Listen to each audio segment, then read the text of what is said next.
Take the exit. Turn right into the drive-thru. Nope, I'm making dinner tonight. You don't have time. Josh has practice. Oh, that's right. I'll just get a salad. And fries? No, just the salad. But salad cancels fries. Salad only. Fries. Salad. Fries. Food noise isn't fair, but Mochi Health is. The affordable GLP-1 source that puts you on the road to successful weight loss. Hey, can I get the... Fries. Salad. Sorry. Learn more at joinmochi.com. Mochi members have access to licensed physicians and nutritionists. Results may vary. At DSW, we ask the important questions, like, what shoes are you going to wear? Whether you're prepping for wedding season, festival season, or just planning the ultimate vacay, the right shoes can make or break an RSVP. So own the moment. You've got big plans, and we've got just the shoes. At the perfect price, of course. Get ready to get ready with Designer Shoe Warehouse. Head to your DSW store or dsw.com today and let us surprise you. Voices for Justice is a podcast that uses adult language and discusses sensitive and potentially triggering topics, including violence, abuse, and murder. This podcast may not be appropriate for younger audiences. All parties are innocent until proven guilty in a court of law. Some names have been changed or omitted per their request or for safety purposes. Listener discretion is advised. My name is Sarah Turney, and this is Voices for Justice. Today I'm discussing the disappearance of Katie O'Shea. On December 17, 2005, 44-year-old Katie O'Shea flew to North Queensland, Australia with her 11-year-old daughter. They were going to visit Katie's oldest son, Alan, and his partner. They were expecting a baby in early January. And of course, like most grandparents, Katie was beyond excited to be there for the birth of her first grandchild. But when the baby was born on January 9th, Katie wasn't there. According to her daughter Lily, this was completely unlike Katie. She was a doting mother who lived for her kids and would never miss the birth of her first grandchild. 4 days later, on January 13th, Alan reported Katie missing. He told police he last saw her on December 29th when he dropped her off on a street in Atherton. He said she had plans to go to a pub and play pool, then go visit her friend in a nearby town. But when investigators began retracing Katie's steps, they discovered that she never made it to her planned destination. This is the case of Katie O'Shea. Kathleen Mary O'Shea, who almost always went by Katie, was born in Melbourne, Victoria, Australia on December 4th, 1961. Katie lived with her parents until she was 17, when she had her first child, Alan. After he was born, Katie moved in with Alan's father. After about 2 years, Katie and Alan moved more than 1,000 miles to North Queensland. While living there, Katie met John Parmenter, who became a lifelong partner. Between 1986 and 1994, they had 4 children together: Lily, Danny, Tim, and Bridget. Now, Katie's daughter Lily actually reached out to me to create this episode, and she was kind enough to give me an interview. Here's Lily telling me about her mom. She was the kind of mum that no matter if you did something bad, she'd go, you know what, that's okay because I can guarantee you I've done something worse. And just know that, you know, no matter what, I'll always love you and I'm always proud of you. Like if you fell over, she'd start crying because she's like, I'm so happy you have legs. Like she was a really happy, lovely person who just, I think she was, you know, a little bit misunderstood sometimes with, I get with how she acted and stuff, but she was always there. No matter what, like there was so many of us and, you know, she basically raised us as a single mum, but she always made sure that, you know, we had time for she had time for each of us. And, you know, no matter what, she was always proud of it. She was always the first to say, oh, don't forget I love you. I think she lived for her kids. Like that was the one thing that no matter what, she lived for us. Lily told me that the family didn't have a lot of money while she was growing up. But Katie always provided everything her kids needed, and on birthdays she spoiled them. Even though there were 5 kids to celebrate, Katie made sure they had cake and presents. And she made them feel even more special by singing happy birthday to them at the exact time they'd been born. While Katie was known for being an incredible mother, she was also known to stand out in a crowd. Lily described her mom as an old hippie. She dressed in lots of layers and jewelry. She wore bright blue eyeliner and put flowers in her hair. She could also play the tin whistle with her nostril. Now, Katie didn't drive. She actually rode a push bike that was decorated with these tiny figurines on the handlebars, and a milk crate was on the back. It really seems like Katie is one of a kind in all the best ways.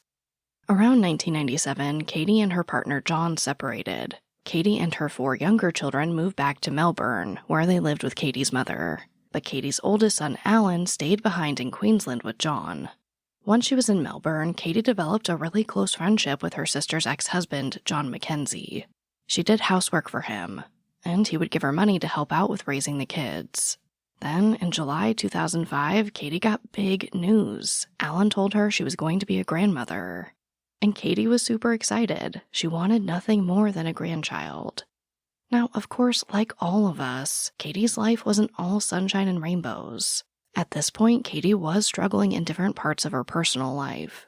Lily told me it was really hard for Katie to be so far from some of her family. She also struggled with low self-esteem because of her childhood life at home, as well as being bullied at school as a kid. Also, in a 6-year period, Katie had lost 3 people that were really close to her: her best friend, her sister, and her father.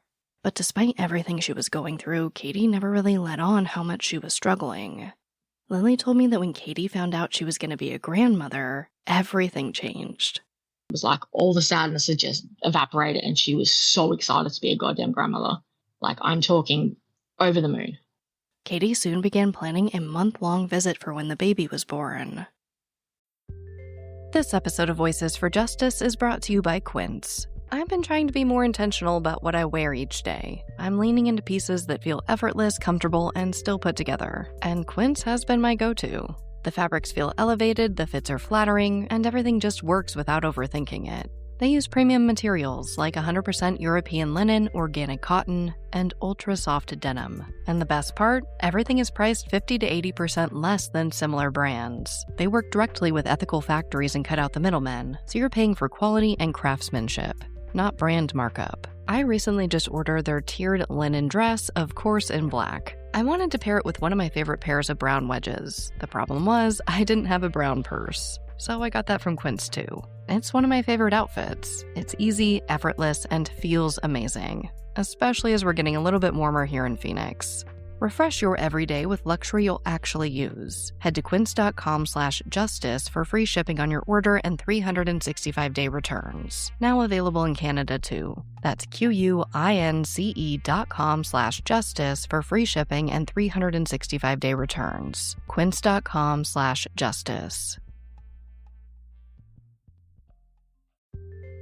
This episode of Voices for Justice is sponsored by Chewy. If you have pets, you probably know about Chewy, and you also know that when they say that they have everything you need to keep your pet happy and healthy, they're not messing around. To keep them happy, Chewy has over 100,000 products from all the brands my pets love at prices I love. To keep them healthy, Chewy offers pet prescriptions, pet insurance, telehealth vet visits, and they're even rolling out vet clinics across the country. I've been shopping with them for a very long time. And in addition to the auto-ship feature that gets the dog's food to them every single month, I also love to experiment with different treats. But I'm a bit picky. For me, it has to be high quality with simple ingredients. I recently picked up treats from Shepherd Boy Farms that are 100% just chicken breast. Popcorn and Heber are already obsessed. Chewy has everything you need to keep your pet happy and healthy. And right now, you can save $20 on your first order and get free shipping by going to chewpanions.chewy.com/SarahETurney. That's chewpanions.chewy.com/SarahETurney to save $20 on your first order with free shipping. chewpanions.chewy.com/SarahETurney. Minimum purchase required. New customers only. Terms and conditions apply. See site for complete details. On December 17, 2005, John Mackenzie, Katie's ex-brother-in-law, drove Katie and her 11-year-old daughter Bridget to the airport. Lily told me that Katie packed more stuff for the baby than she did for herself. Once they were in Queensland, Alan picked up Katie and Bridget from the airport and drove them to his place in Ravenshoe. Alan, his partner Briar, and Katie's other son Tim were living on a 240-acre property belonging to Katie's friend Loma. After they got there, Katie and Bridget set up a tent on the property. But apparently Katie rarely ever stayed in this tent. She spent most of her nights with Loma, who lived on the front of the property. There's a lot of names in this case, so stick with me. Over the next few days, Katie apparently had a really good time. She was just excited to see friends and family. But let's break down the timeline of events. On the 22nd, Katie called her son Danny. She basically just apologized that she hadn't called him on his birthday 2 days prior. There was no cell phone reception, and Katie hadn't been able to get to a payphone. But Katie told Danny she was having a good time and all was well. The next day, December 23rd, Katie and Tim went to the nearby town of Mariba so Tim could go to a dentist appointment. While there, Katie ran into a friend. She asked him for their friend Deb's address. At around 2 p.m., Katie and her son Tim showed up at Deb's house. Deb said Katie was very excited about the upcoming birth of her grandchild. And Katie also mentioned something important. She said that she would be back in town on January 6th for Tim's next dental appointment. About an hour later, around 3, Loma got to Deb's house and picked up Katie and Tim. This is the last time Deb saw Katie. But this isn't where Katie's trail ends. 5 days later, on December 28th, Katie went to nearby Atherton to do some shopping. While there, she called Lily from a payphone and wished her a Merry Christmas. They only spoke for a few minutes, and they talked about pretty normal things, how Lily's Christmas was, and if Alan had the baby or not. Before they got off the phone, Katie told Lily that she loved her and was proud of her. This call was the last time Lily ever spoke to her mother. But again, not where Katie's trail ends. Later that day, Katie went to Loma's daughter Naomi's house in Ravenshoe. She ended up spending the night after telling Naomi that she was lonely because Loma was out of town. The next morning, now December 29th, Katie told Naomi that Alan was going to pick her up and take her to town. But then, at around 10:30, for some reason, Katie decided to walk into town instead. She said that she was going to get some Cooper Stout beer. Around 11 a.m., Alan arrived at Naomi's to pick up Katie. But of course she wasn't there, she left 30 minutes before. Naomi tells Alan that Katie walked into town and Alan left. According to Alan, he found his mom in Ravenshoe, and then drove her to Atherton. Katie told Alan that she was going to the pub to play pool, and then to visit Deb in nearby Mariba. This was the last time Alan said he ever saw his mother. A few days later, on New Year's Eve, Lily called Katie's cell phone to wish her a Happy New Year, but it went to voicemail. Lily told me she wasn't surprised by this. Katie didn't like cell phones and didn't have reception, but Lily said that her gut told her something was just wrong. Then, flash forward to January 9th, Alan's partner gave birth to a baby girl, and Katie wasn't there. On January 11th, Alan called Lily to let her know that the baby was born. Lily playfully asked if Katie had taken over the birthing room as she'd expected, and she was pretty surprised when Alan said no, she hadn't even been there. Lily was immediately shocked and concerned. If their mom wasn't there at the birth, where was she? And of course, Katie hadn't called Lily back. Alan told Lily that he dropped her off in Atherton on the Thursday before New Year. Like I mentioned, he said Katie told him she had plans to visit her friend Deb in Mariba. So Lily asks if Katie had her phone, and Alan said no, he had it. And again, Lily didn't really think much of this, because again, Katie hated her cell phone and barely ever used it. Now, apparently nobody really had Deb's phone number. So Lily reaches out to Loma, who was in Mariba, where Katie was supposedly visiting. Loma tells Lily that she'll go find Katie at Deb's house and get her on the phone. But Loma comes back with some pretty scary news. Katie wasn't at Deb's house. And Loma knows something's wrong and says that they need to go report Katie missing. So Lily calls Alan back and tells him what's going on. Lily said that Alan seemed confused and just kind of kept asking what she meant.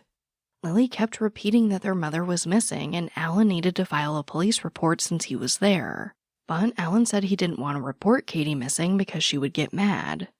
And Lily fights back and says that she doesn't care. Their mom should be there and something is really, really wrong. In the end, Alan asks if they could wait a few days. He says that in that time they could call around and try to figure out where Katie was. And Lily ends up agreeing to this compromise.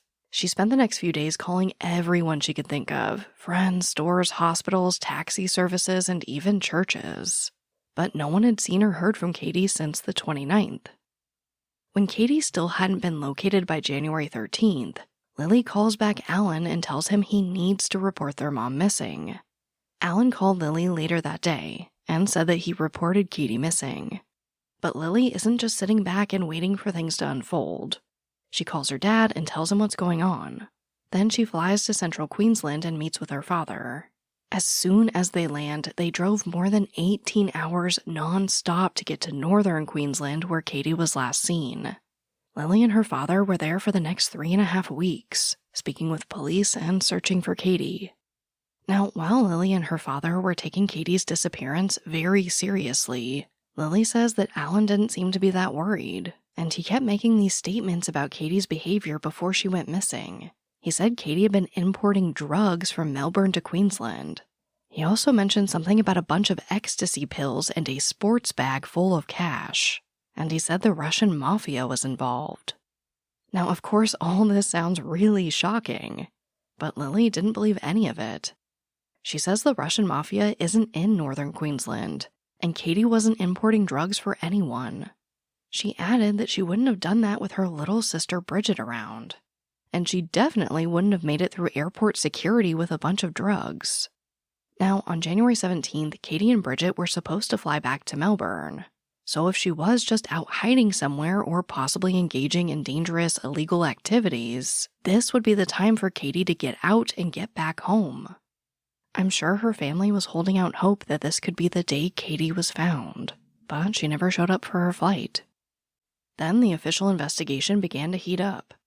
On January 18th, the local police and homicide investigation squad opened an official investigation into Katie's disappearance. They looked at her bank, her Medicare records, they contacted the interstate police and the registry of births, deaths, and marriage. The only thing they could find was that Katie withdrew $200 from her bank account at the Ravenshoe post office on December 29th. After that, there was no information about where she went or what she did. And unfortunately, due to the delay in reporting Katie missing, there was no surveillance footage. It had all been recorded over. On January 18th, Alan went to the Atherton police station and gave more information. He says Katie had a lot of friends in Cairns, but didn't want to give the police any of those persons' names. He also went over the last time he saw his mother. He says he picked up Katie from Ravenshoe on the morning of December 29th. He drove Katie to a pub where she purchased a 6-pack of Cooper Stout beer. Katie then asked him for another ride. She said that she was going to see Deb in Mariba, but she only wanted a ride to Atherton. She would get the rest of the way there by herself. Alan says he drove her into Atherton, and as they were driving down what was possibly Jack Street, Katie said that she wanted to be dropped off right there. She was going to walk the rest of the way into town so she could finish drinking the beer she'd already opened. Katie also said that she was going to go to a pub and buy more stout and play pool. Alan told investigators that he thought she meant that she would go to the pub in Atherton. Alan says that when he dropped Katie off, she was still drinking her beer, and she left the other 5 beers in the car with him. He added that there was no fight between him and his mother. Everything seemed normal. Now, Alan also told investigators that Katie had a history of using drugs. He said that she'd been in the methadone program, and had some ecstasy on her when she arrived in Melbourne. He also said that after she disappeared, he found some used syringes in the tent that she'd been staying in while she was sleeping on the property. He says that he put them in an empty bottle and put the bottle in a hollow tree. I asked Lily what she thought about this. She told me she had a hard time understanding why Katie would buy a 6-pack of stout, then leave 5 of them in the car with Alan, just to go to the pub and have a drink and play pool. She said Katie didn't have a lot of extra money. It just didn't make sense for her to buy stout, leave it behind, and then go somewhere else to drink. And as far as the syringes, she says she's never seen them, and she doesn't think the police have either. She also said she thinks Alan is exaggerating their mother's drug use. I found out that she, had sort of partaken in stuff like that. I don't think that it's to the extent of, where people are like, oh yeah, she was really into heroin and stuff like that, because she was a full-time mum. Like, if you're that hard into it, there's no chance in hell you'd be able to look after children by yourself. Like, she smoked a bit of weed, but, who doesn't? And I know that she probably did partake in other things, but it didn't affect her, her whole personality. Now, Alan's partner Briar did also speak to the police, and she gave a pretty similar story. On December 29th, Katie wanted to go to Mariba to visit a friend, but because Briar was in the last days of her pregnancy, Alan didn't want to be away for too long, so he agreed to just drive Katie to Atherton. Breyer said that she stayed home with Bridget and Tim while Alan gave his mom a ride. Breyer also said that around a week after she gave birth, Alan began to express concern for Katie and called around looking for her. When he realized that Katie didn't arrive at her friend's house in Mariba, he reported her missing to the police. But Lily soon found out that's not exactly what happened. Lily told me that years later she found out through court hearings that Alan had not officially reported Katie missing. Apparently, Alan went to the police and spoke with a desk sergeant. He asked vague questions about what happens if someone is reported missing, then kind of mentioned that he hadn't seen his mom. He said he wasn't sure what to do. The desk sergeant suggested that they fill out a report, and Alan said he didn't want to do that. Instead, he'd spend the weekend looking for her. Alan left the police station without reporting Katie missing. But later that day, that officer reported her missing anyway. Insurance isn't one size fits all. That's why customers have enjoyed Progressive's Name Your Price tool for years now. With the Name Your Price tool, you tell them what you want to pay, and they'll show you options that fit your budget. So whether you're picking out your first policy or just looking for something that works better for you and your family, they make it easy to see your options. Visit Progressive.com. Find a rate that works for you with the Name Your Price tool. Progressive Casualty Insurance Company and Affiliates. Price and coverage match limited by state law. What they did to your family, you're lucky to make it out alive. Streaming on Peacock. These men are going to come after me. Taking them out is my only chance. Put a bullet in her head. From the co-creator of Ozark. Looks like a family was running drugs. Execution-style killing, it's rare for the keys. And it leads on who they might have been running for. The cartel killed my family. I'm gonna kill them. All of them. MIA. Streaming now. Only on Peacock. Investigators keep digging and keep interviewing people. They meet with Lily, Loma, Deb, and many others.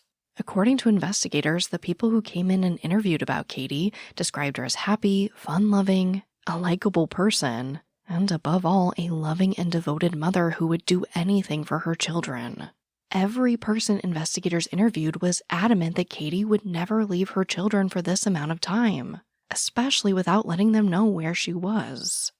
Investigators also noted that most of the witnesses stated that they had known Katie to hitchhike, and they wouldn't be surprised if she did this in December 2005 if she needed a ride after Alan dropping her off.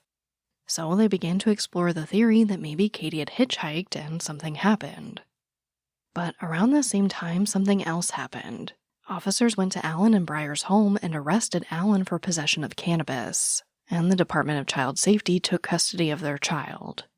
5 days later, Breyer did get back custody of her child, but only on the condition that she not go back and live on the property she shared with Alan. So Breyer and the baby go live with Breyer's grandmother. A few weeks later, Alan, Tim, and Bridget also went to go live there. And about 3 weeks after that, the police came and took Bridget to live with Katie's mother in Melbourne. Tim, Alan, Breyer, and the baby eventually moved to Melbourne as well. Alan and Breyer later separated. According to court documents, at one point, an investigator traveled to Melbourne to get another statement from Alan, but he said he wouldn't provide a statement unless his attorney was present. So the investigator says, "Let's go to your attorney's office," and Alan refused and walked away. The investigation continued. About 6 or 7 months after Katie went missing, investigators interviewed a man named James. He was employed as an attendant at the Atherton Hotel bottle shop. He said that Katie came into the bottle shop on December 29th and bought beer with cash. But this didn't really go anywhere. Around the 1-year mark in December 2006, the police weren't really making any further progress in solving Katie's disappearance, so they put together a new team of detectives to re-examine the case. Unfortunately, there weren't many updates after this. Now, throughout this entire time, Lily had been working to find answers for her mom.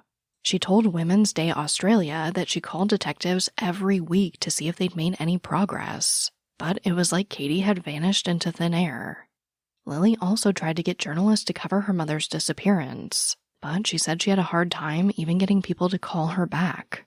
It's been so hard to even just try and get a little bit of media coverage, even on Mum's anniversary. No one returns my phone calls now. So, as a daughter grieving for her mum, it makes me feel like, that Mum's just become invisible. And I don't want her to become invisible because I have to be her voice. But there are leads in this case. In 2007, investigators thought they had a possible lead when a man named Francis Frank Work pleaded guilty to committing a brutal kidnapping and rape. According to court documents, at around 1 a.m. on June 2, 2007, Frank was driving along a highway near Ravenshoe when he saw a 31-year-old woman walking. He pulls over, asks the woman if she wants a ride, and she says yes. Frank then convinces her to go to his home, saying that after he had some tea, he would be able to take her to her final destination. Now, when she attempted to leave, Frank hit her on the head twice with a piece of timber and dragged her back into the house. He then forced her onto a bed and removed her clothes. For the next few hours, Frank did horrible, unspeakable things to this woman. As the sun began to rise, Frank went to another room and the woman managed to free her hands and escape the house. Frank ran after her, but she got to a neighbor's house where they took her in and called police. Frank was arrested and charged with multiple counts of rape, assault, and more. After pleading guilty, he was sentenced to 12 years in prison. Now, because Frank was living near where Katie was last seen and had a history of picking up hitchhikers, investigators wanted to interview him in Katie's case. They made the trip to visit him in jail, but he refused to speak with them. Unfortunately, there weren't many updates in the case until 2011. That year, investigators informed Lily that they believed Katie had been the victim of a homicide. Lily later told Women's Day Australia, quote, "Deep down I knew, but I was still devastated," end quote. But then, 2 years later in December 2013, there was a major breakthrough in the case. This is when a witness only known as Mr. A went to the police and gave a statement. Mr. A says that he decided to provide this new information after he saw Lily's Facebook page about her mom. He just thought it was the right thing to do to come forward. And here's what he said. He'd known Alan since 2001 and had actually previously lived with Katie, Alan, and some of the other kids. This was for about 7 or 8 months in 2002. And he says that during this period, he did use amphetamines and cannabis with Katie and Alan. He said that they also used heroin, but he did not. Mr. A told investigators that in 2007, he visited Alan at his house, and about a week later, Mr. A moved in with Alan. He says that about 3 weeks after he moved in, he, Alan, and Tim were talking about Katie. Alan, who'd been drinking, said to Mr. A, quote, "You know I killed Mom, don't you?" End quote. Mr. A said that he just thought Alan was trying to scare him, and he didn't really believe it. Then, a few days later, Mr. A found Alan and Tim talking in the backyard. He heard Tim say, quote, "We can just dig it up," end quote. He asked what they were talking about, and Alan said that he'd buried 10 pounds of pot in Queensland. He then said something about it being so long ago that it would have decomposed. Then, about 2 weeks after that, Mr. A says he and Alan were drinking in the backyard around a fire when the police showed up due to a fight. Alan told Mr. A that he was worried that he was going to get caught for killing Katie. Mr. A also revealed to investigators that he had previously suffered from mental illnesses due to drug use, but was very clear that he was not using drugs when he gave that statement. He said his memory of his conversations with Alan in relation to Katie were very clear. So all of this takes some time to investigate. Then, 5 months after Mr. A came forward, a coroner's inquest was held to determine whether or not Katie had passed away, and if she had, what happened to her. These hearings were held between May 12th and May 16th, 2014. Now, according to court documents, most of the witnesses interviewed gave testimony that was consistent with the information they had previously provided. Only a handful of witnesses were able to provide new information. One of these people was James. This is the person who worked at the bottle shop. James testified that he attended the same school as Alan, and he saw Katie over the years and knew her to be Alan's mom. He immediately recognized her when she came into the bottle shop on December 29th. James also testified that Katie came into the shop with 2 men. He thought one of them may have had a black beard and was wearing a flannel-like shirt. He couldn't remember what the other man looked like or was wearing. James says Katie bought a 6-pack of either VB or Cooper Stout beer, and he had a normal conversation with her. He says this would have taken about 2 or 2.5 minutes.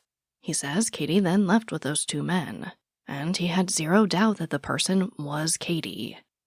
Now, Katie's son Tim also testified. He said he had an excellent relationship with his mother, and he didn't see anything to indicate Katie had drugs with her in December 2005. Tim says he last saw Katie around New Year's Eve while she was at Loma's. Katie told him that she was going to spend New Year's Eve with Deb and invited him to go with her, but he didn't want to go. He says the last time he saw his mom was when she and Alan drove away from Loma's, and then Alan returned about an hour later. Tim also testified that Alan was angry after he was spoken to by police about Katie's disappearance. He said Alan thought the police thought he may have been involved. But Tim did state, quote, "Out of everyone, Alan loved Mom the most," end quote. Trying to be a bit more mindful of things you buy? For you and your family? Well, when it comes to laundry, choose All Free Clear. 100% free from dyes and perfumes. All Free Clear uses only essential ingredients that tackle tough stains and odors. And it's gentle on the skin. It's a powerful clean you can feel good about. So go on, pick up a bottle of All Free Clear for your next laundry day. Convicted rapist Frank Wark also testified. Frank said that he actually knew Alan. He met him once when he went with a friend to Alan's house to get some timber. Frank also testified that he met Katie, but he was not involved in her disappearance. I think it's important to note that at the time of this inquest, Frank was also being investigated for the 1999 disappearance of 17-year-old Haley Dodd, who was last seen hitchhiking. Years later, Frank was convicted of Haley's murder and sentenced to 21 years in prison. But what about Alan? Well, according to court records, Alan was served with a summons to attend the inquest, but he never showed up. On May 12th, the coroner did issue a warrant for his arrest. 4 days later, when all the witnesses had been called, Alan still hadn't been located. So the coroner decided to pause the inquest until June 11th. This way he would have an opportunity to contact her office and/or testify. But by the 11th, Alan still hadn't contacted them, and he still hadn't been arrested. The coroner said it was clear that Alan didn't want to take part in the inquest. She further said it became evident during the inquest that Alan was very angry about the early stages of the police investigation. He believed the police were treating him as a suspect, and that this resulted in his child being removed by the Department of Child Safety. The coroner said this may be why Alan refused to cooperate with police after that first interview and participate in this inquest. So on that same day, the coroner canceled the warrant and excused Alan from appearing on the summons. The following day, the coroner released her final conclusion. She found that Mr. A was an impressive witness who answered honestly. She believed that the conversations with Alan he referred to did in fact occur, but she couldn't be certain of what those conversations meant. She said it was possible that Alan felt responsible for his mother's death, and that could have caused his initial outburst when he stated that he killed his mother. The coroner noted that even Mr. A's initial reaction was that he didn't believe Alan's statement. The coroner said the other conversations were ambiguous. They were consistent with other evidence that Alan was concerned that the police thought he was involved. She said it was possible that the reason for his concern was that he would be arrested, rather than any true guilt on his part. In the end, the coroner determined there were 5 possible explanations for Katie's disappearance. 1. She intentionally disappeared and does not want to be found. 2. She completed suicide. 3. She died from natural causes. 4. She died from a drug overdose and an unknown person disposed of her body. 5. Another person caused her death and disposed of her body. The coroner said that there was no reason to believe that Katie intentionally disappeared. It was clear from the evidence that she would not have left her children for any period of time without telling them. The coroner also said that there was no evidence that Katie completed suicide. She was not depressed or unhappy. She was enjoying a vacation with some of her children in Ravenshoe, visiting friends, and was really looking forward to the birth of her first grandchild. Further, Katie was not suffering from any illnesses to the knowledge of her friends or family. The coroner noted that most significantly, had she completed suicide, it was likely that her body would have been located. She also said that if Katie died of natural causes, it was again reasonable to assume that her body would have been found. And it didn't seem likely that Katie went to Mariba as planned and died from an accidental drug overdose while there, and that an unknown person or persons disposed of her body. So this is what the coroner believes. She said she believed Katie had been killed shortly after she left the bottle shop with the two men on the evening of December 29th. That Katie's cause of death could not be determined, but it was most likely that an unknown person or persons with whom she came in contact either at the bottle shop or soon after caused her death and disposed of her body. Following this determination, the inquest was closed. When I talked to Lily, I asked her what she thought happened to her mom. She said she doesn't think Frank Wark had anything to do with it, nor does she believe her mom overdosed and someone hid her body. Lily has a hard time believing James's testimony about seeing Katie in the bottle shop with those two men. She thinks he may have gotten confused or had a false memory. She says Katie just wasn't the type who would go out and party with a random stranger, and as I mentioned, she did have a ton of friends. Lily brought up the fact that no one else in town except for James saw Katie after Alan said that he dropped her off, and Lily believes she knows what happened to her mom. I believe that there was an incident between my mum and my brother in the car, and that incident turned violent, and I believe that he killed her and disposed of her body. Most of the family's on board with it. Over the years, the common consensus has sort of been, well, it's the only thing that makes any sense. And just the way he's acted, I say that he's either the most guilty, innocent person in the world, or he's acting like he is. He's acting guilty. And nothing that he's done since Mum's disappeared has actually shown me anything else other than the fact that he's hiding from something. Lily hasn't talked to Alan in a long time. She says that if he did something to their mother, she doesn't think he'll ever talk about it. And like we see in so many cases, she says the family basically fell apart after Katie disappeared. Today, most of the siblings don't talk to each other. Katie was the glue that held them all together. And without her, things just weren't the same. It's like Mum would hate it, but, unfortunately, it is what it is. I keep trying to sort of hope that at some point, if I can somehow bring Mum home, that'll somehow heal something, but I just don't know if it's...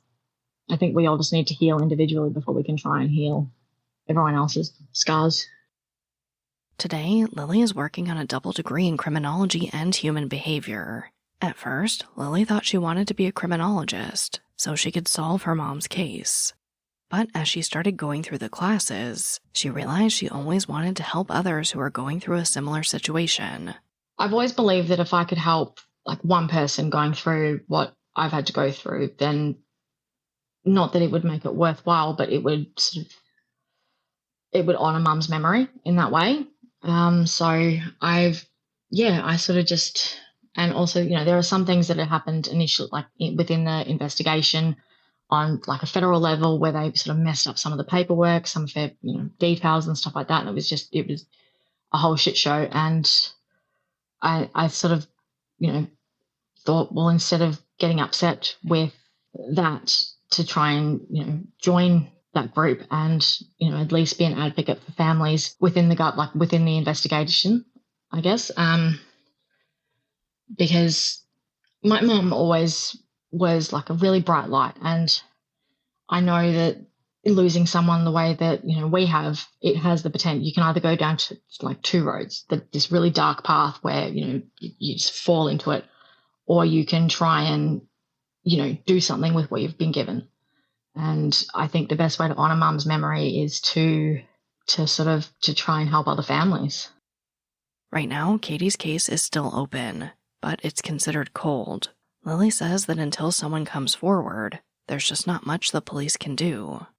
My mum was an amazing woman, and yeah, she had, there was some ups and downs in her life, and yeah, she may have made some mistakes, but no one deserves to be stuck in some anonymous grave where no one knows where you are. No one deserves it. Not even the person that killed my mum. I would never wish that on them. everyone deserves to be laid in a place where there's recognition of this is where they are. Because my mum, throughout most of her life, she felt invisible, like via her family and, being bullied at school and stuff like that. And I don't want her to be invisible. And it breaks my heart to think that she's been gone for so long and, there's still no answers for her. And I don't even know where she is, where she could even be. And no one deserves that. I wouldn't wish it on my worst enemy. That brings me right to our call to action. Please go follow the Facebook page Justice for Katie O'Shea. Lily often posts updates there, as well as beautiful letters to Katie. Also, of course, please make sure to share Katie's picture. We all know that media pressure moves mountains. Your share might just generate a lead that will finally give this family answers. At the time of her disappearance, Katie was described as 171 centimeters tall, or 5 feet 7 inches. She has a slim build with green eyes, long brown hair, and a tanned complexion. She was last seen wearing a skirt, a button-up shirt, and carrying a large red handbag with brown straps. Anyone with information is asked to call Australian Crime Stoppers at 1-800-333-000. But, as always, thank you, I love you, and I'll talk to you next time. Voices for Justice is hosted and produced by me, Sarah Turney, and is a Voices for Justice media original.